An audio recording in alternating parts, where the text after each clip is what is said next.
Enjoying themselves at an inn one evening, your fledgling group of adventurers are intrigued by the lyrics of a bard's song.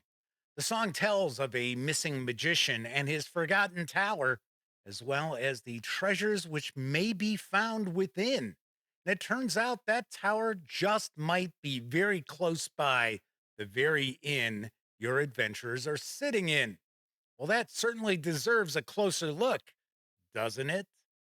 That is the premise of Tower of the Mad Mage Mazdor for Dungeon Crawl Classics from Hydra Hobbies. And I'll be sharing my review right after this.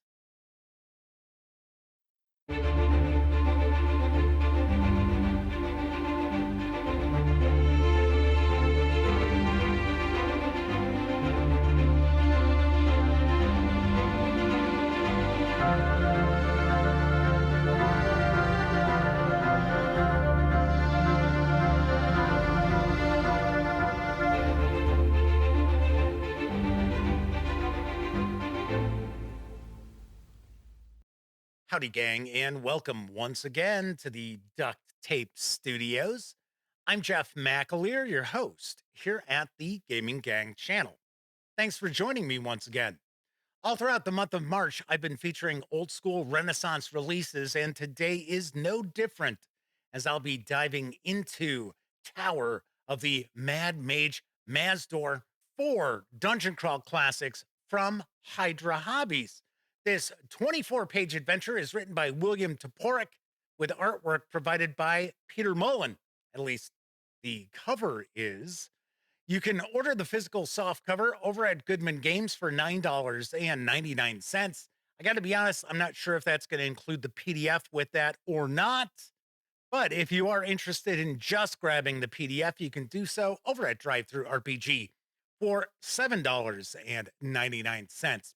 Having said all that, let's swing on over to the other camera because here I've got Tower of the Mad Mage Mazdor. Few things to mention before we get stuck in.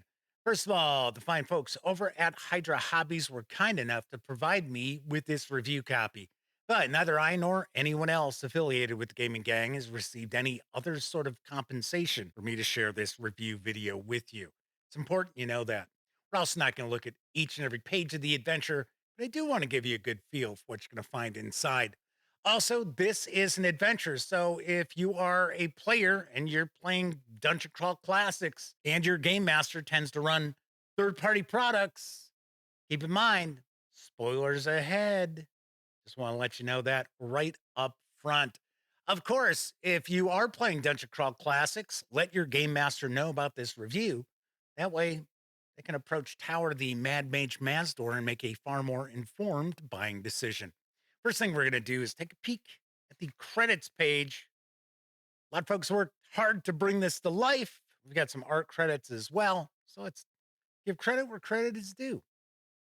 So the premise, as I pointed out in the opening, is this forgotten tower of the Mad Mage Mazdor, and the player characters find themselves just hanging out at an inn one evening, and a bard goes up, starts singing, and they're singing this song about this forgotten tower. But what really makes the adventurers' ears perk up are the lyrics regarding the treasures which may be found within. So after the performance, the bard happens to sit down next to the adventurers and conversation ensues. And it turns out that the bard has done some research, and it's very possible that this tower is not very far away from the inn that they're sitting in. It's a few days away, depending on what mode of transportation the adventurers utilize. Now, keep in mind, this is a first level adventure and it is designed for 4 to 6 characters. It is statted for Dungeon Crawl Classics, but I'll be the first to tell you, you can easily convert this over to just about any other fantasy role playing game, including most old school Renaissance retro clones out there. Now, if that hook isn't good enough to get the players on board, after they leave the inn, they're approached by a wizard who offers them 500 gold pieces to investigate the tower and return with the Mad Mage's robe because it has special abilities. So that's a little more incentive as well. So there is some adventuring to be had on the way to the tower. So there are various different ways to approach the tower. They can hire a boat that's going to take them most of the way. It'll take about 2.5 days. They can ride, take them about 4 days, or they can even walk, which takes them about 6 days. Now, there are some set pieces that will take place as they're traveling, and they're pretty good. I gotta say, I was impressed by some of the set pieces. Number one on my list is the toll bridge. It's called the Nickelback Bridge. And no, it is not guarded by the band, but it is guarded. And it will provide an opportunity for your players to decide, are they going to be murder hobos or are they just going to pay a toll to be able to cross over this bridge? And I got to be honest, I could see myself having some fun role playing the father and son who are in charge of their henchmen who are operating this toll bridge. And the reality is, it's probably the only way to get over the raging river, which is 20 feet below. Probably aren't any fords nearby. So we've got that. We've got some spiders. We have the entrance to the tower is magically locked. So, of course, at first level, it's highly doubtful there's going to be any character that's going to be able to open the door. And it's pretty sheer surface to try to climb for any rogues out there. And of course, it's going to be very, very difficult for a first level rogue to be able to climb up to any of the openings that they see. So, what'll happen? Your players are probably going to look around for another entrance, which they will find with this cave that has kind of been hidden away. There's some brush that's been placed in front of it so that it's not super obvious, but it's not like it's a secret door or anything like that. And they will encounter goblins and the Goblin King. And I do also appreciate how we do have opportunities for parlay because Goblin King wants to live. Goblin King figures, okay, so adventurers for the most part are just murder hobos. So if they can arrange for the king and his bodyguards and the other goblins to leave, they will do it. But they want to save some face.